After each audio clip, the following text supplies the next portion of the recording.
అందరికీ మరణాత మరణాత మహిమస్వరం కార్యక్రమం వీక్షిస్తున్న దేవుని పిల్లలైన మీ అందరికీ ప్రభు నామములో శుభములు కలుగును గాక. ప్రతిరోజు ఇదే సమయమునకు ఈ కార్యక్రమమును వీక్షించి దైవాశీర్వాదములు పొందండి.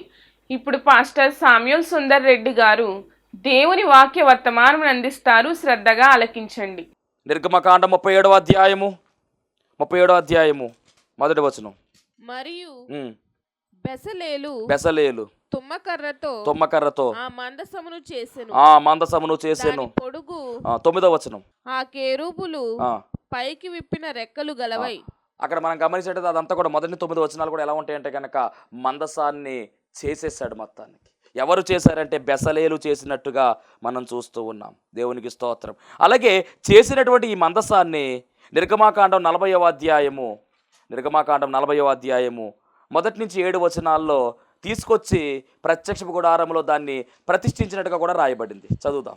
మరియు యెహోవా మోషేతో ఇట్లనెను, మొదటి నెలలో మొదటి దినమున నీవు ప్రత్యక్షపు గుడారపు మందిరమును నిలువబెట్టవలెను. అచ్చట నీవు సాక్ష్యపు మందసమును నిలిపి ఆ మందసమును అడ్డతెరతో కప్పవలెను.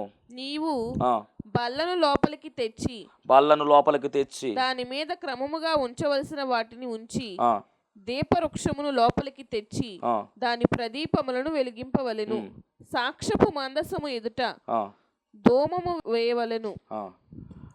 ఇవన్నీ కూడా మరి ఎప్పుడు పెట్టాలి ఇవన్నీ కూడా చెప్పడం జరిగింది. 40వ అధ్యాయంలో మరి వస్తువులన్నీ కూడా పెట్టి వాటిని ప్రతిష్ఠించినట్టుగా మనము ముందుకు వెళ్ళే కొద్దిగా మనకు కనపడుతూ ఉంది. దేవునికి మహిమ కలుగునుగాక.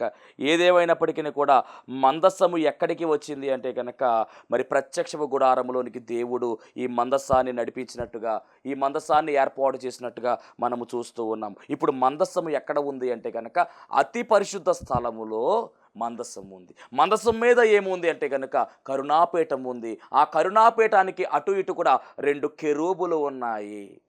ఈ మందస్సము అలా ఉండడము మనం గమనించినట్లయితే ఈ మందస్సము ఎందుకు దేవుడు తయారు చేయమన్నాడంటే అక్కడ ఉద్దేశం కనపడుతుంది. చదువుదాం ఒకసారి. 7వ అధ్యాయము సంఖ్యాకాండం 7వ అధ్యాయము 90వ వచనం చదువుదాం.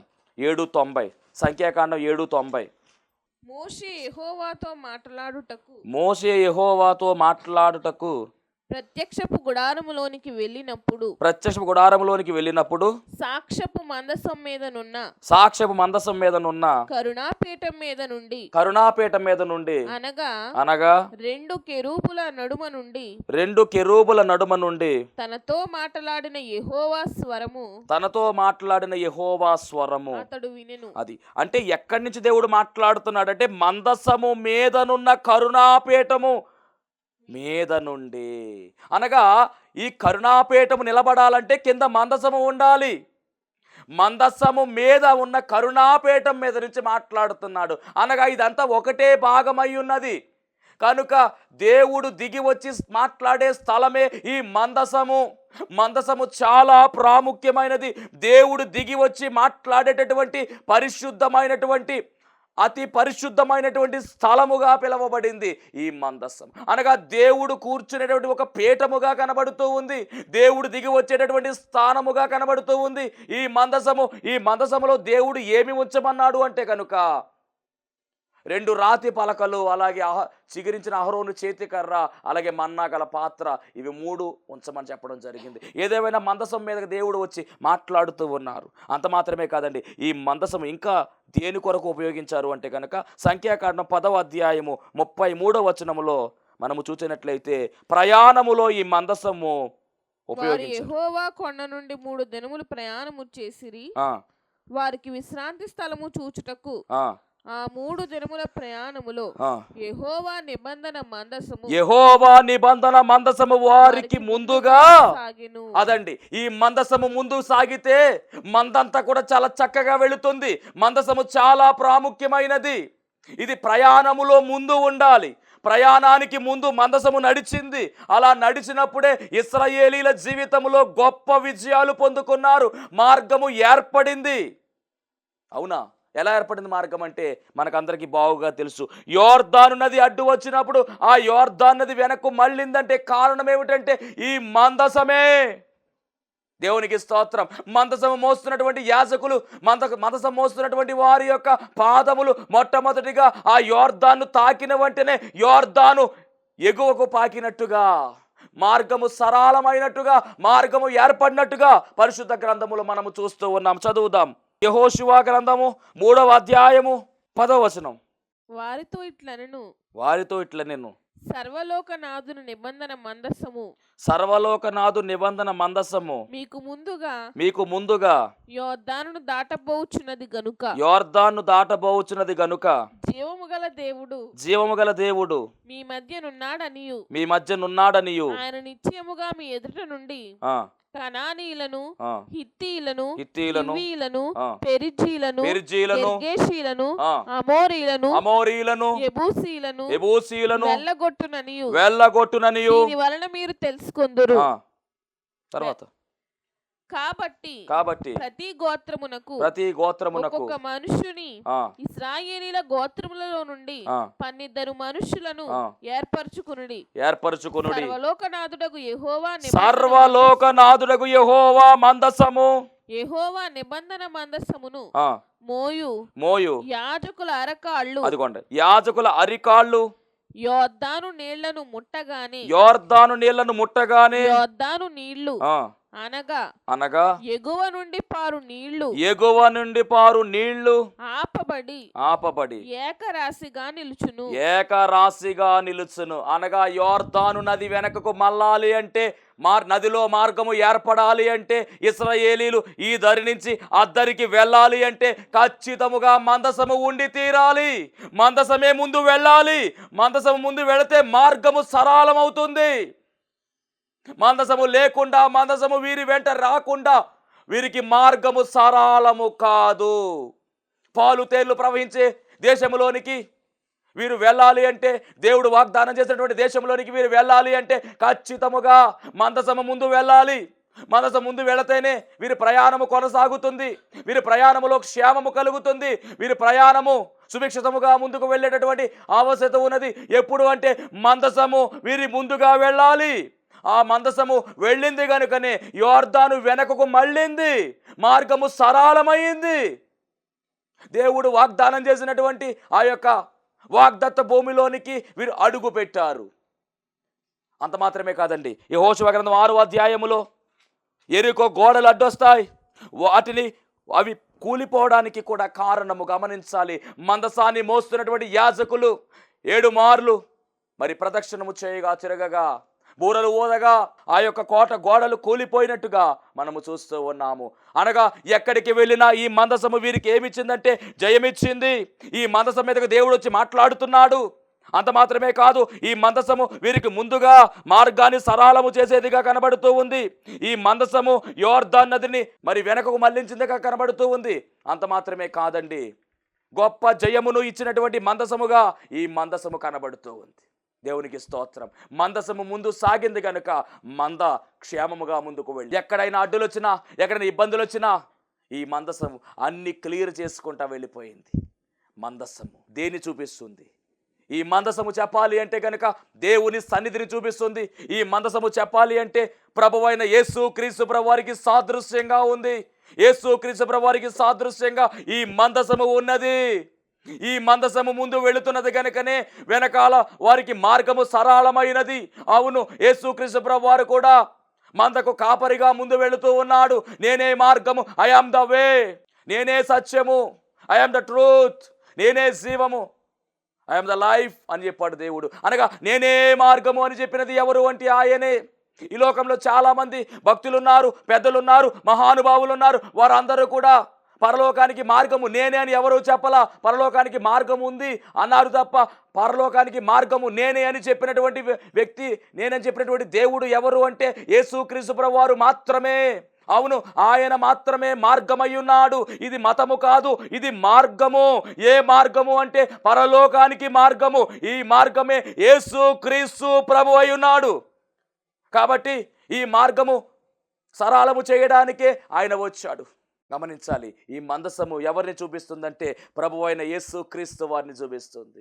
దానిలో ఉన్నటువంటి రాతి పలకలు కావచ్చు, దానిలో ఉన్నటువంటి మన్నా పాత్ర కావచ్చు, దానిలో ఉన్నటువంటి చిగురించిన అహరోను చేతికర్ర కావచ్చు, ఇదంతా కూడా ప్రభువుకి సాదృశ్యంగా ఉంది. ఇంకొక మాటలో చెప్పాలంటే అసలు ఆ ప్రత్యక్ష గుడారములో ఏ వస్తువును మనము తడిమి చూసినా, ఏ వస్తువును మనం పలకరించినా, ఆ ప్రతి వస్తువు కూడా ప్రభువు అయిన యేసు క్రీస్తు ప్రభు వారికి ముంగుర్తిగా ఉన్నాయి. దేవునికి స్తోత్రం. 7 వస్తువులు కూడా ప్రభువునే చూపిస్తున్నాయి. అణువణువు ప్రత్యక్ష గుడారములు మనము చూసినట్లయితే ఖచ్చితముగా ఆత్మీయ అర్థములో ఎవరు కనపడతారంటే ప్రభువైన యేసే కనబడతాడు. ఒక బలిపీఠాన్ని మనం తీసుకుంటే అవును, బలిపీఠము ఆయనే. అంత మాత్రమే కాదు, ఆ బలిపీఠం మీద బలి పశువు ఆయనే. అంత మాత్రమే కాదు, ఆ బలిపీఠాన్ని మీద బలి పశువుని వధించే వారు కూడా ఎవరు అంటే యాజకుడు, అనగా ఆయన యాజకుడు అయి ఉన్నాడు.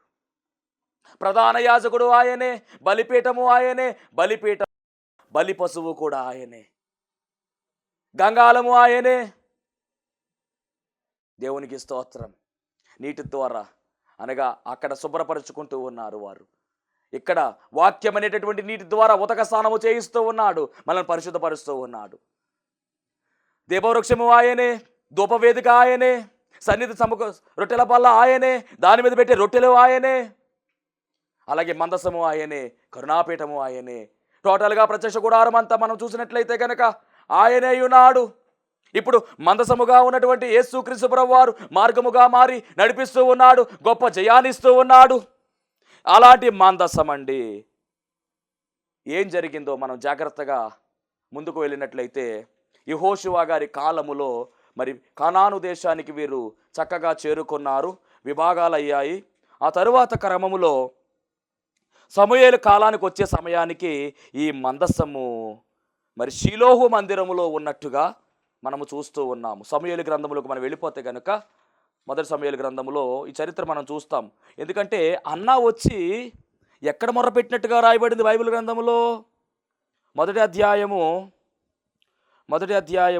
మనం చూసినట్లయితే వారు షీలోహులో అన్నపానములు పుచ్చుకున్న తరువాత అన్నా లేచి యాజకుడైన ఏలీ మందిర స్తంభము దగ్గరనున్న ఆసనం మీద కూర్చుని ఉండగా బహు దుఃఖాక్రాంతురాలై వచ్చి యెహోవా సన్నిధిని ప్రార్థన చేయుచు బహుగా ఏడ్చుచు. ఇక్కడ గమనించినట్లయితే కనుక ఆ షిలోహులోనే ఈ యొక్క మరి మందసం ఉన్నట్టుగా మనం గమనించాలి. మనం ముందుకు వెళ్ళే కొలది కూడా ఈ విషయం మనకు బాగుగా అర్థమవుతుంది. అనగా ఈమె మందసం ముందర కూర్చుని ఏడ్చినటువంటి చరిత్ర మనము ఎరిగిన వారమై ఉన్నాము. కన్నీరు కార్చింది. ఆమె కన్నిటిని దేవుడు నాట్యముగా మార్చివేసి చక్కని బిడ్డను ఆమెకు దానముగా ఇచ్చాడు. దేవునికి స్తోత్రం. మరి 4వ అధ్యాయము, మొదటి సమూయేలు గ్రంథము 4వ అధ్యాయము 1వ వచనం చదువుదాం.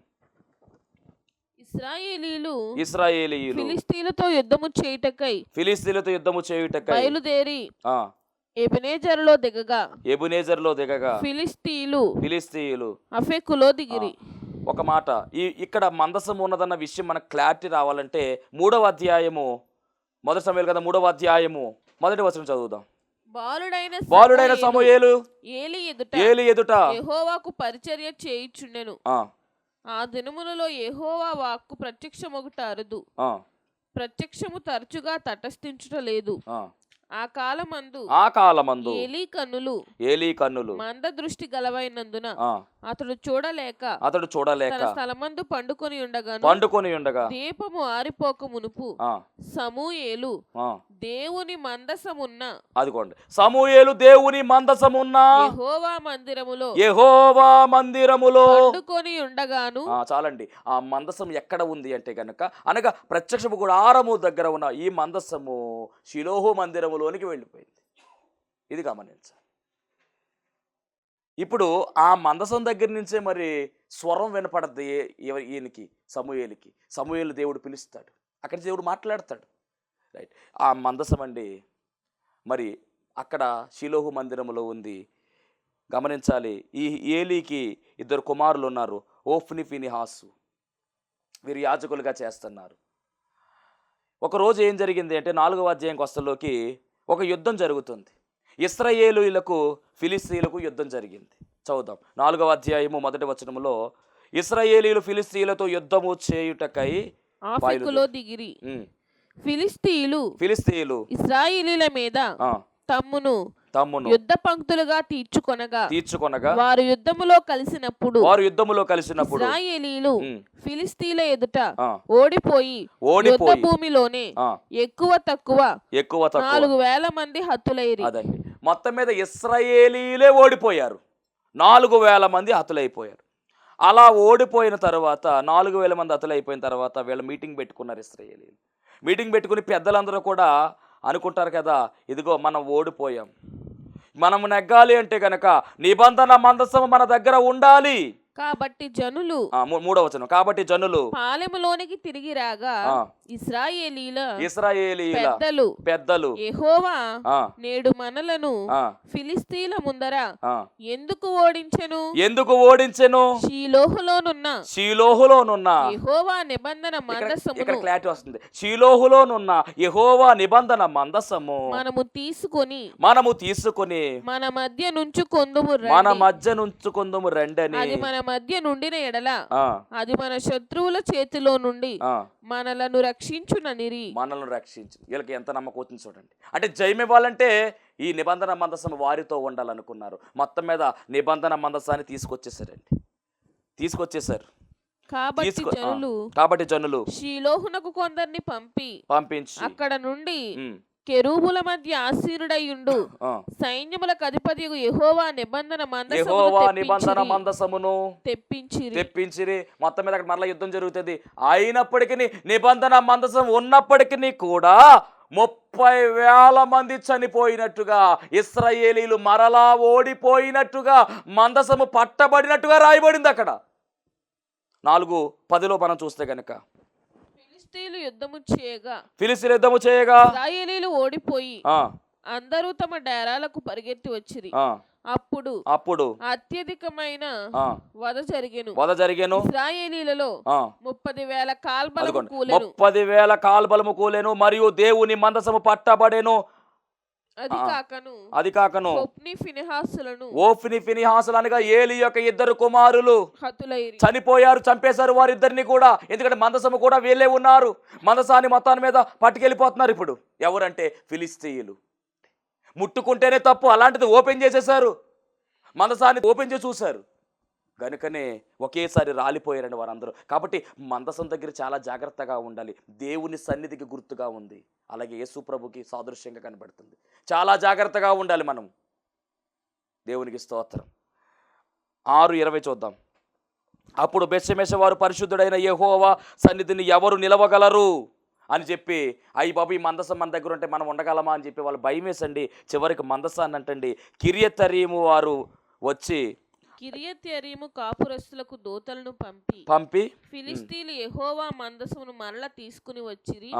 మీరు వచ్చి మీ దాపునకు దాన్ని తీసుకుని పోవాలని వర్తమానం పంపిరి. వర్తమానం అంటే కిరియతరీముకి వెళ్ళిపోయింది. అక్కడ కిరియతరీము దగ్గర మనం గమనించినట్లయితే అబీనాదాబు ఇంటి దగ్గర మరి 20 సంవత్సరాలు ఉన్నట్టుగా మనం 7వ అధ్యాయంలో మనం చూస్తాం. ఈ జర్నీ అనమాట ఇదంతా కూడా. ఆ తరువాత క్రమంలో 20 సంవత్సరాలు అయిపోయిన తర్వాత దావీదు గారు మరి రాజు అయిన తర్వాత ఈ కిరియతరీము వారి దగ్గర అనగా గిబియాలో అబీనాదాబు ఇంట, అంటే గిబియా అనేటటువంటి ప్రాంతంలో అబీనాదాబు ఉన్నాడు. అబీనాదాబు ఇంట మందసం ఉందని తెలుసుకొని ఆ మందసాన్ని తెప్పించడానికి 3,000 మంది శూరులు మరి దావీదు ఏర్పాటు చేసుకుని కొత్త బండ కూడా చేయించి మొత్తం మీద సేమ్ మందసాన్ని పెట్టించి తీసుకొస్తున్నారంట. తీసుకొస్తుంటే ఈలోపు నాకోను కళ్ళము దగ్గరకు వచ్చిన తరువాత ఎడ్ల యొక్క కాలు జారితే పాపం దాన్ని నడిపేటటువంటి ఉజ్జా అనేటటువంటి వ్యక్తి మందసం జారిపోతుంటే వీళ్ళు పట్టుకున్నాడు. పట్టుకున్న వెంటనే చచ్చిపోయాడు. వచ్చా దావీదు గారికి భయం వేసింది. అయ్యి బాబు ఇదేంటిదని చెప్పేసి వెంటనే ఆ మందసాన్ని 2 సమూయేలు గ్రంథం, జర్నీ చాలా వెళ్ళిపోతుంది. 2 సమూయేలు గ్రంథం 6వ అధ్యాయము 9వ వచనం, 6:9. ఆ దినమున యెహోవా మందసము నా యొద్ద ఎలాగుండునని దావీదు యెహోవాకు భయపడి యెహోవా మందసమును దావీదు పురములోనికి తన యొద్దకు తెప్పింపనొల్లక గిత్తీయుడగు ఒబేదెదోము ఇంటి వరకు తీసుకుని అచట ఉంచెను.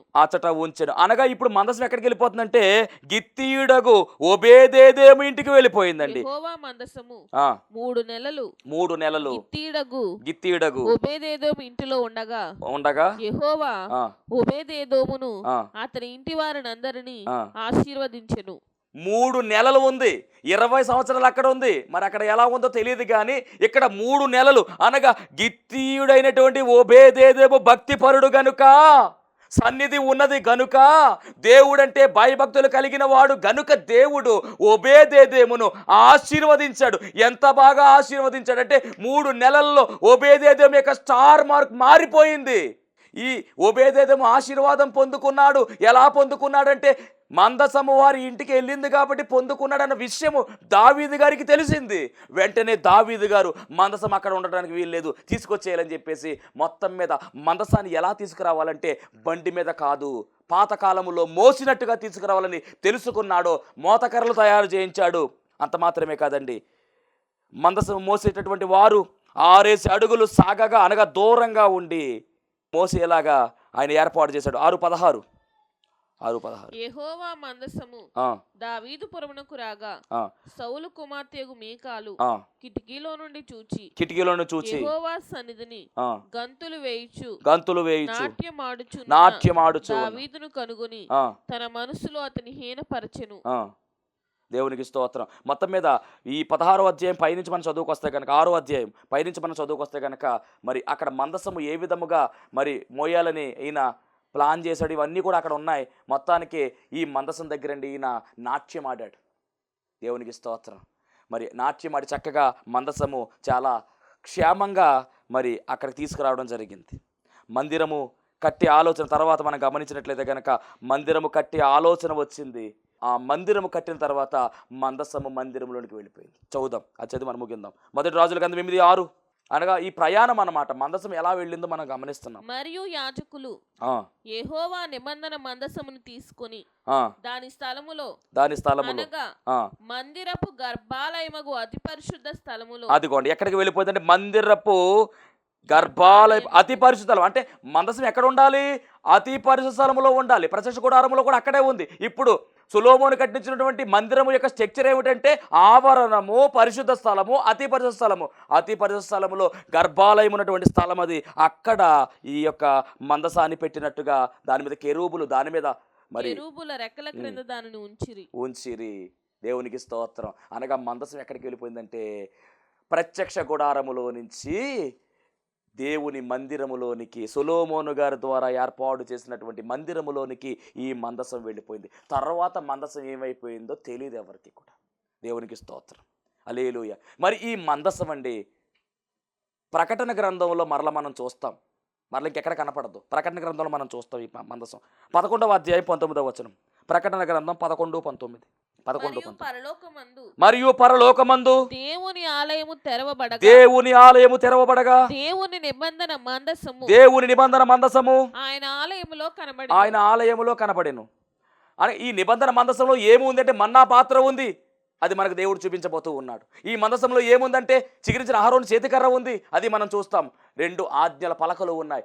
అనగా 10 ఆజ్ఞల పలకలు మరి 2గా చెప్పారు కాబట్టి అవి కూడా అందులోనే ఉన్నాయి. ఇవన్నీ మనం చూడబోతున్నాం. ఎక్కడ చూస్తాం మందసం అంటే ఇక డైరెక్ట్గా పరలోకంలో చూడాలి మనం. అనగా ఇక మనసు యొక్క చరిత్ర ఇక కనపడదు. ఇక అలాగే కీర్తనల గ్రంథంలో ఒక చోట ఉంది. 132వ కీర్తన 8వ వచనములో మనం చూస్తాం, యెహోవాలేమో నీ బల సూచకమైన మందసముతో కూడా రమ్ము, నీ విశ్రాంతి స్థలములో ప్రవేశింపుము. ఇక్కడ మరలా చూస్తున్నాం. దేవునికి స్తోత్రం. మరి ఈ మందసము ప్రభువైన యేసుక్రీస్తు ప్రభు వారికి సాదృశ్యంగా ఉంది. ఈ భూమి మీద మొదలైనటువంటి ఈ మందసం యొక్క చరిత్ర పరలోకము దాకా వెళ్ళిపోయింది. నడిపించినటువంటి మందసము, విజయం ఇచ్చినటువంటి మందసము, దీవించినటువంటి మందసము, ఆశీర్వాదము ఇచ్చినటువంటి మందసముగా కనబడుతూ ఉంది. ఈ మందసం మనం గమనించినట్లయితే 2 రకాల ఐటమ్స్తో, తొమ్మకర్ర, బంగారము. తొమ్మకర్ర అంటే మానవతత్వము. మరి బంగారం అంటే దైవత్వము. మానవత్వము, దైవత్వం 2 కలిసినటువంటి క్యారెక్టర్ ఎవరిదంటే యేసుక్రీస్తు ప్రభు వారిది. అవును, ఆయన దేవుడే, ఆయన నరుడే. దైవ మానవుడు, ఆయన దేవుడే, ఆయన మానవుడు, దైవ మానవుడు. అలాగే ఈ మందసం కూడా మనకు కనబడుతుంది. అలాగే 2 మోతకర్రలు అన్నారు చూసారా, ఆ 2 మోతకర్రలు 2 నిబంధనలు. అవును, పాత నిబంధన కొత్త నిబంధనకు మధ్యన ఎవరు ఉన్నారంటే యేసు ప్రభు ఉన్నారు. కొత్త నిబంధనకు ఆధారం ఆయనే. కాబట్టి 2 మోతకర్రలు 2 నిబంధనలు చూపిస్తున్నాయి, 4 ఉంగరాలు 4 సువార్తలను చూపిస్తున్నాయి. ఇప్పుడు మందసము ఎవరు అంటే యేసు క్రీస్తు ప్రభు వారే. ఇంకొక మాట చెప్పాలంటే దాంట్లో ఉన్నటువంటి రాతి పలకలు అనగా ఆజ్ఞలు ఎవరు అంటే యేసు క్రీస్తు ప్రభు వారే. ఇంకా చెప్పాలంటే మన్నా కలిగిన పాత్ర అనగా ఆహారము, అక్షయమైనటువంటి ఆహారముగా ఆయన ఉన్నాడు. ఇది కూడా ప్రభువుని చూపిస్తుంది. మరి చిగురించిన అహరోను చేతికర్ర చిగురు అనే పేరు కలిగిన వాడు యేసుక్రీస్తు ప్రభువారు. చిగురించాడు ఆయన. కాబట్టి ఈ మందసము ప్రభువుని చూపిస్తుంది. ఈ మందసము ఉంటే మనం విజయం పొందుకుంటాం. అట్టి జయ జీవితము దేవదేవుడు మనందరికీ అనుగ్రహించును గాక. ఆమేన్. మహోన్నతుడా నీకు వందనాలు, స్తోత్రాలు, స్తుతులు చెల్లించుకుంటున్నాం. విత్తబడినటువంటి వాక్యము ద్వారా ప్రభువా నీ బిడ్డల జీవితాల్లో నూతన ఆశీర్వాద కార్యాలు జరిగించుమని. ఆయన ఏ బలహీనతలో ఉన్నారో ప్రభువా, ఏ సమస్యలో ఉన్నారో, ఏ శోధనలో ఉన్నారో వాటి నుంచి విడుదల దయచేసి మందసము ఇచ్చిన జయము, నీ బిడ్డలకు జయము, జయ జీవితాలు నీ బిడ్డలకు దయచేసి నడిపించుమని, మహిమ ఘనత కీర్తి ప్రభావం మీరే పొందుకోమని యేసు నామములో అడుగుచున్నాం పరమ తండ్రి. ఆమేన్. అందరికీ మరణాత. అయ్యగారికి అమ్మగారికి మన్నట్లండి. సంఘ దవాదాలు వచ్చిన బిడ్డలందరికీ సన్నాండి. మా మనవరాల విషయంలో అండి, పెళ్ళై 3 సంవత్సరాలు అయిందండి. గర్భిణీ రాలేదని నేను ప్రార్థన చేయించుకునేదాన్ని. మామయ్య గారి చేత అమ్మగారి చేత ప్రార్థన చేయించేదాన్ని. తర్వాత గర్భిణీ వచ్చిందండి. ఏం బిడ్డ కావాలని అడిగారు. మాకు బిడ్డ ఆడబిడ్డ అన్నారు. ఏదైనా పర్వాలేదండి అన్నాం. అయితే అందమైన బిడ్డని, ఆరోగ్యమైన బిడ్డని ఇమ్మని ప్రార్థన చేస్తామని అంశం రాయించారండి. అని బిడ్డకి బాగానే వచ్చిందండి. డెలివరీ అయింది. ఆపరేషన్ చేయించిన 3 రోజులకి చాలా ప్రమాదం అయిందండి. అయ్యగారు అమ్మగారు ప్రార్థన చేసి సంఘం అందరూ ప్రార్థన చేశారు. తర్వాత బాగానే ఉన్నారండి.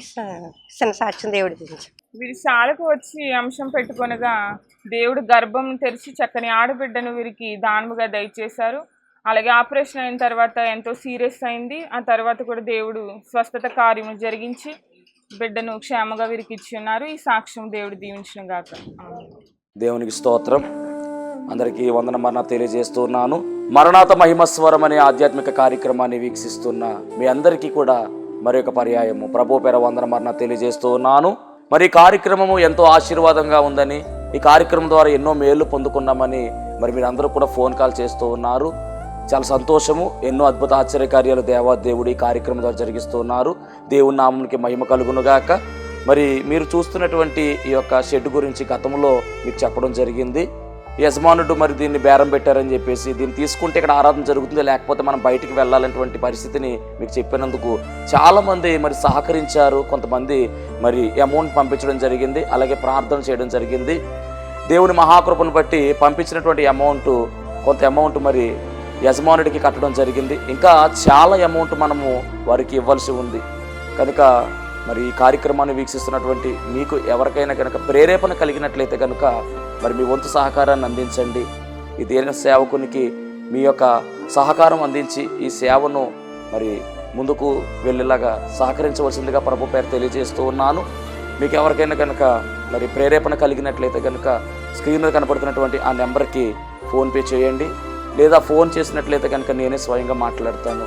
మీ సహకారాన్ని అందించండి. ప్రభు పనిలో మీరు కూడా పాలి భాగస్తులు కావాల్సిందిగా ప్రభు పేరు తెలియజేస్తున్నాను. అందరికీ మరణాత.